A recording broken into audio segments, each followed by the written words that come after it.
Today I'm working on a 2011 Porsche Panamera. Just wanted to show you guys something real quick. This one was at another shop fairly recently, and the lower control arm was replaced along with the axle. The axle that was put on was kind of a cheap aftermarket axle, and it already has a bunch of play in the joints. Pretty common. You see very premature failure with these. Usually a dead giveaway is the shaft diameter is smaller and they're all rusted up. Like, this is clearly a very cheap axle. And to replace the axle, pulling the lower control arm is kind of something you have to do, so they've probably figured that'd be a good time to stick a new one on. But yeah, as far as everything they did, everything looks pretty okay, except for this one thing.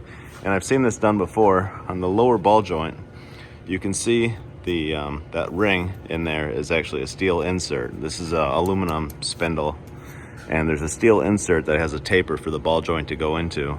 Well, the nut they had on it was this aftermarket nut that may have even came with the control arm, but it only contacts the steel sleeve. It doesn't actually catch any of the aluminum on the outside. You can see the where the factory one was, it had, you know, it was all where it's clean because the nut was contacting that. Like on the other side here, it's a big 12-point nut with a huge shoulder on it to capture that whole thing. These inserts can come out. Anybody who's ever worked on one of these old Audi or something like that and tried to drive the ball joint out and move the sleeve out with it, it's something that can happen.